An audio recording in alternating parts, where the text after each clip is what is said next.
like Haji here, looking a bit different from what I usually know, right? For Haji, the Kada machine, I'm expecting Haji to get one of the Kada heroes once again, Eterna. Kada? Kada. What's Kada? The Kada, yeah. The Kada? You don't know what Kada machine is? Kadira? Oh, KDA machine Haji. Yes. Oh, I was like, what's Kada? But yeah, I understand that. Kada machine. Kada machine. Sorry, I was thinking about it for quite a bit. Yeah. It took you a I was while. like, Kadira? Kada? He does play Abracadabra? Kadira. He has played Kadira. But I think he does better on the Kada heroes. Literally, the heroes that stand in the back. Eve. Farsa. Oh. They go for Guinevere first pick with a Kadira ban from Team Falcons.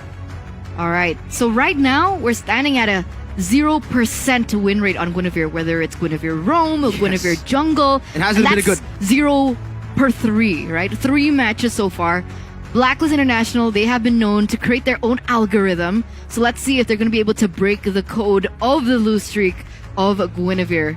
Meanwhile, Falcon, they're taking their dear time here with the Kadita being taken out. Very interesting bans coming from Falcon. It's not your regular bans for sure. Kadita and Diggy. Ooh. And the Valentina first pick for the Saudi Arabian representatives. First time in MPLI where we see a Valentina as well. Coach Lyric definitely trying to cook some crazy strategies in the back. And even the Edith, a hero that has been banned out a lot by mostly AP Brent. So they know what's up. They know what the Edith can do up against Blacklist International here, who are just going to lock into Bruno. Still one of the favorites as well, especially for Owl. Bruno secured like it's nothing into Novaria as well. Trying to utilize that vision on top of the Guinevere and the Bruno for that extra hitbox. You know what? I don't want to tunnel vision here. Is there a chance that this Novaria could be Roam? Or Guinevere Roam? Novaria mid? Is there a chance? Because, like, we've been plot twisted the entire day so far. There's always going to be a chance. I won't say it's impossible, but looking at this lineup, I honestly just feel like it's best if the Novaria goes mid, if they just go for the standard, right? The regular. The Minotaur ban, though. Something very interesting. I understand with the Edith and the Lancelot. You're going to try to dive into the back and Blacklist. If they do pick up something like a Minotaur, we'll have a lot of cover and even re-engage potential against this dive.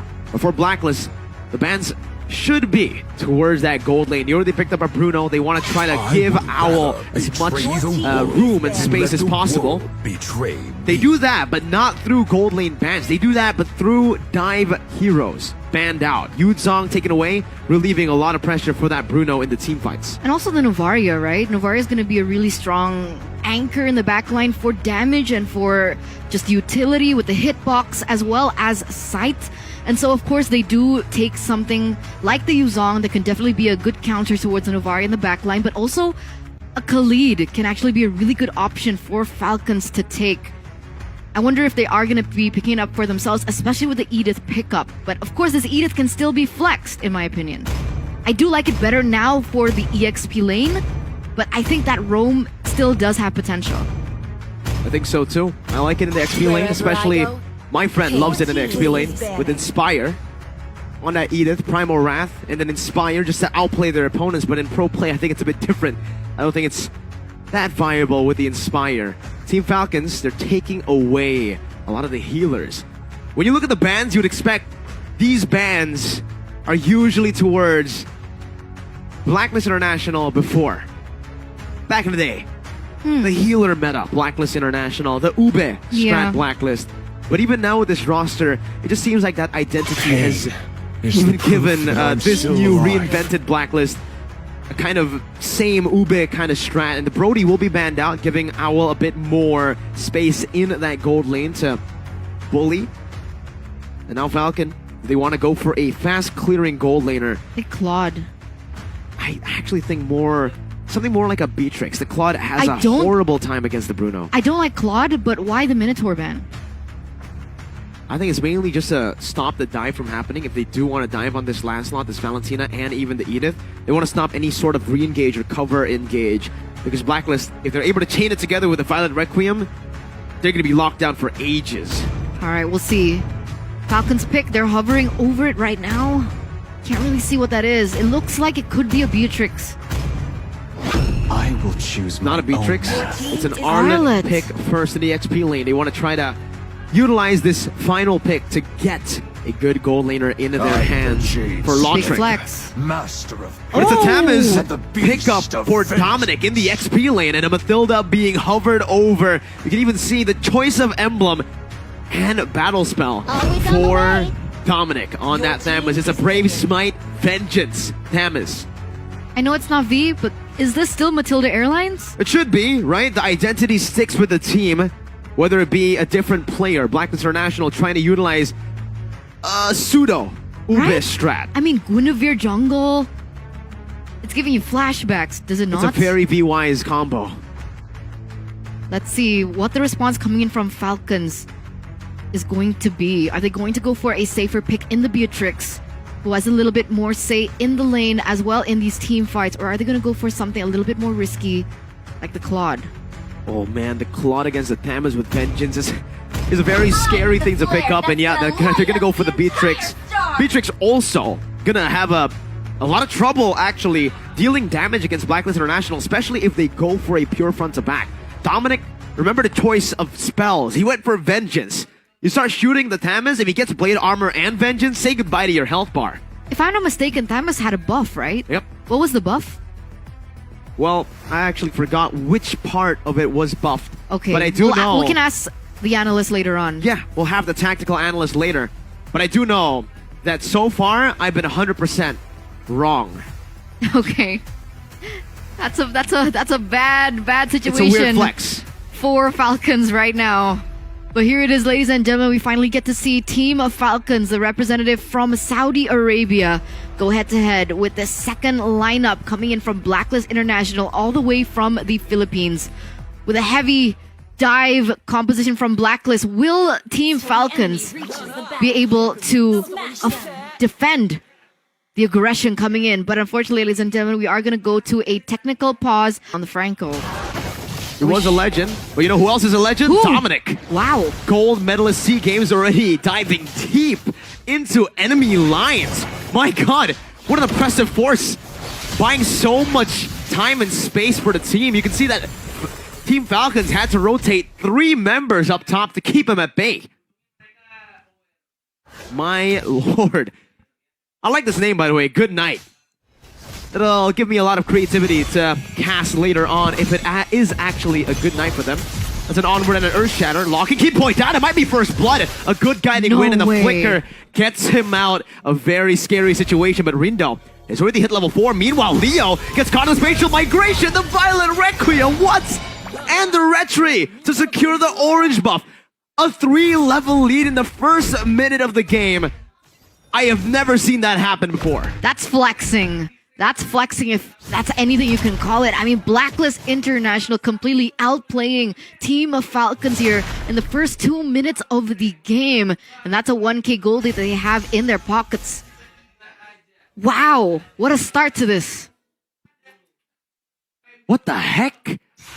I've never seen a 3-level lead in the start of the game like that. Kimpoi knocked up again, but not much they can do with it. The guiding wind gets him out so easily. And sure, Blacklist International won't be able to have as much mid-control for now, but even with this mid-control, Rindo's the one on the turtle. There's not much Leo can do. He's still level 3. Dominic rotates a bit faster, and now there's going to be a flicker onward. Earthshatter comboed in, but with the Violent Requiem, it's Maro who gets picked off, and it's a free turtle over to Blacklist International. He was looking for something over there. Leo, though, is he going to get taken down? And that's it! Owl, of all people, gets the kill on to Leo. And that is going to propel this Bruno a lot further than the Beatrix in that lane. The footballer gets a kill. It's a big snowball that he can develop here. Lautrec forced to just use that Bennett's Rage to clear the wave to get some of those minions. A 1.7k gold lead in the first 2 minutes of the game, and Team Falcons are already looking for scraps around the map. They need to look for something. They do, and they haven't been able to find it. I mean, earlier on, Maro was looking for an engage with the Earth Shatter onward combination, but unfortunately, the counter engage coming from Blacklist was very quick as well. Maro here dealing some damage onto Kimpoi, but it's not enough damage to revert him back to the base. I mean, Kimboy regenerating again, opening up again the vision. And this is Blacklist with so much control over the map. Even Leo not able to farm. Good night! In the mid lane, 3 minutes in, gonna be taken out. Maro with a defensive Primal Wrath. A DPW. Good night to good night. It's not night yet. It's 4:32 p.m. Is it? It's good afternoon. Oh, forced the flicker there in the top side. You can tell that Hulk is having quite a challenging time there against the Thanos in the lane. And that's exactly what we were waiting for, right? The buffs to the Thanos, we wanted to see how it performed. And this is what we're getting here. It's doing really good in lane. Good damage as well. Final slash. Connecting onto Natalia, I believe. Was there an Natalia in the game? That's the term we use usually, a turn when it doesn't hit anything. But nice catch. Now it's Falcon who are basically trying to catch a lot of these hands from Blacklist International, who are trying their best to just box Falcon out of these positions. They're not really able to find these positions at all. The Astral Echo reveals 2, and Maro is forced back with an Astral Meteor and a Sphere connecting onto the back. Leo forced to use the puncture defensively, and even a very aggressive Circling Eagle takes them out of the turtle fight entirely. Hulk forced to jump in with a vengeance, and that's the Sphere connecting. Hulk walking back, forcing a lot of this team to just help him get out, and Blacklist are controlling this game so well. Blacklist having all their roots in the neutral objective takes, and it seems like despite realizing that they don't have enough firepower to go head-to-head with Blacklist, Falcons still seem to want to force the issue. Do you think they should be looking for trades somewhere else? Maybe try and bring Lotric up? That's the plan. Eterna definitely is, but Kimboy is not letting that happen. Another Circling Eagle from Good Night. The turret falls in the bottom lane as he gets out with a Guiding Wind. No trades for Team Falcons. That's a 4K gold lead for Blacklist in the 5th minute of the game. What's going on? What do Falcons do at this point? Well, Good Night's gonna be knocked up and taken out with a Requiem and a snipe from downtown. Haji eating Good Night up just like you guys can eat. Hello, Panda. 201 KDA. Schnack. They gotta be enjoying this. 4,000 gold lead already? Literally nobody from the side of Blacklist has been taken out yet. That's how oppressive that they have been, and that's how calculated they have been when they go in for the engages. Just taking away all opportunities for Falcons to come back in the game. They're just trying to beat the clock at this point, right? 6 minutes in, 4,800 gold lead built up. Good Night has only gone the clock of destiny. And when you do that much damage onto the tank, you know it's a problem. The Meteor on top of a Requiem. Hulk gets a final slash, but it's all just to defend and delay the inevitable. The turret from being taken out up top. But you can say that the Requiem has been such a driving force into the pickups coming in from Blacklist International, and not one person from the side of Falcon have actually respected that. No purifies whatsoever. I understand being on a Valentina, you want to have that flicker in your arsenal to go for these engages, especially when you pick up a initiating type of ultimate. But at this point, I think it would have been a little bit safer to go for Purify, seeing as how many times he's already been taken out in the first 6 minutes of the game. Already 0-2-0. Not really a good stat for him. And every single ambush strat they're looking for has been basically read out by a Circling Eagle. That's a Menace Rage onto Kimboy. The first kill on the board. Rindo gets a Requiem though, and he picks up a killing spree. Now, gonna be run down as that's a Circling Eagle to the back by Good Night, but he's not able to find enough damage. Rindo just soaks it in, and now it's Dominic, who's looking for a flank, but he decides to stop. There is a little bit of trading, I would say, for Falcon finally being able to crack that egg here in the 7th minute of the game. Kimboy gets taken out, but unfortunately it was a roamer as well. So there's not many shutdowns to be available at this point. But Blacklist, again, still the oppressive force, looking for more trades. They're able to take that tower in the bottom side, and they're pushing once again. I don't know if Hulk can actually protect this, and I don't know if he wants to, right? Kimboy on the Matilda, it's going to be so easy for him to dive in and dive out, weave in and weave out of these engages, being the sole protector of his team. And Rindo again? Spatial Migration and a Violent Requiem again. with Matilda Airlines to top it off. And Retribution steal. Dominic as well in the back, just flanking, zoning for the turret to be taken down in the mid lane. Forward free, another spatial migration. Not enough damage, but they've done enough emotional damage to push and shove Falcons back to their base. Turret damage as well. Another turret does fall in the top side here for Blacklist International. Up until this point, the Saudi Arabian representatives, Falcons Esports, has yet to touch a single turret from Blacklist. It's almost a 10k gold lead for Blacklist. In the 8th minute of the game, they've beaten the clock at this point. And Dominic's not even letting Leo get free farm. No free farm for any one of the members from Team Falcons. He might actually just lose out even more with the bottom lane getting shoved in. I don't think Falcons can even take Dominic down with one member. They cannot, like, match Dominic's presence with one member. They have to send at least 3. But by that time, Blacklist will just get a 3 neutral objective. Leo walks up and gets taken out like it's nothing. Chain CC'd on a Lancelot with a lot of unstoppable, untargetable abilities. He still gets one shot. What was the plan, right? You're already 4 levels below. If you wanted to look for a steal, it was still so far off. It's even a 90-10 steal. Yeah. Exactly. The possibility of being able to steal with a 4-level deficit against the enemy jungler, that's a 10% chance, basically. So I don't understand what the plan was. Why did he dive in there? Well, obviously, they're getting desperate at this point, right? They haven't even hit the 10-minute mark, and they've already lost so much spatial migration as the replay comes in. And my oh my, there's a little bit of an engage happening in the mid lane. No kills, however. Let's take a look at the replay again. Yeah, you're right. Leo, it felt like they were just getting desperate. They wanted to get an opening. They wanted to look for a steal, but they just couldn't find it. It looks like a tilt. It looks like a tilt. It looks like a wrong... A misstep? A wrong calculative decision. Like it wasn't calculated properly. And that's the result that you were given. Leo, unfortunately, was taken out. And this Lord is going to be marching down on the top side. This might be the final push.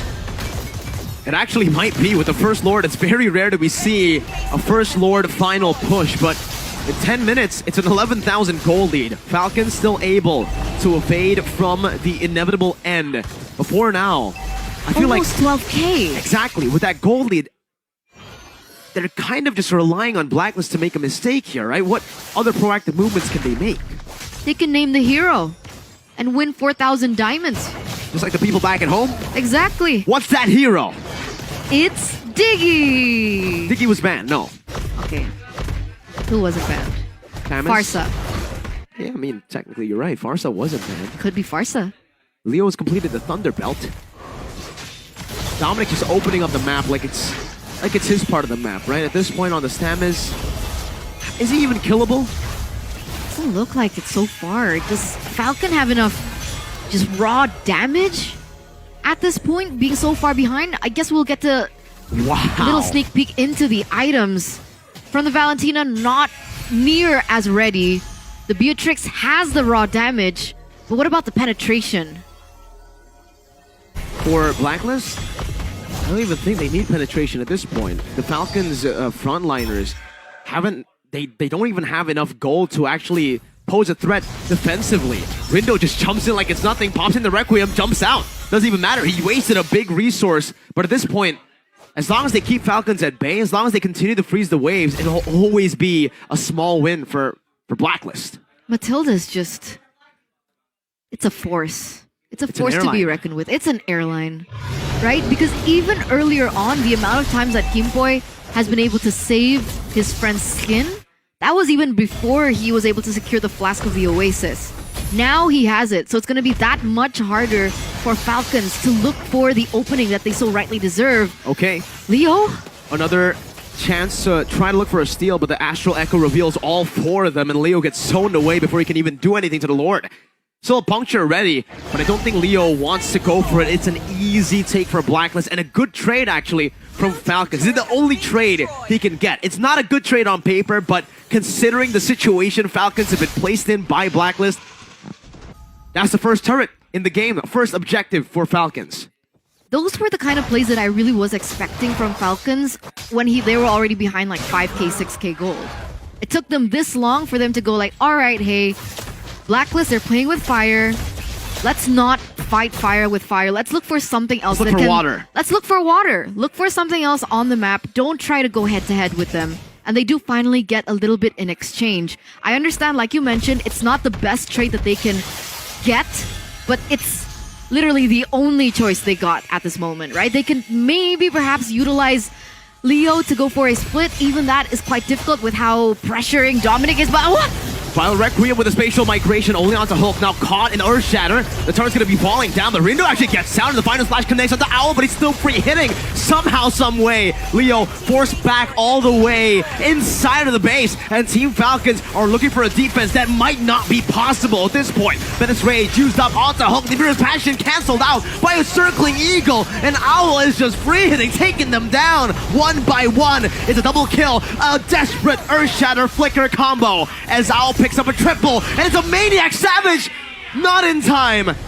Blacklist gets the win early. The first Maniac of MPLI 2023 goes to the Filipino representatives Blacklist International with a violent and dominant first game. The Saudi Arabian representatives Falcons Esports. That must be a tough loss for them. It's crazy. This isn't Blacklist's main lineup. It's not.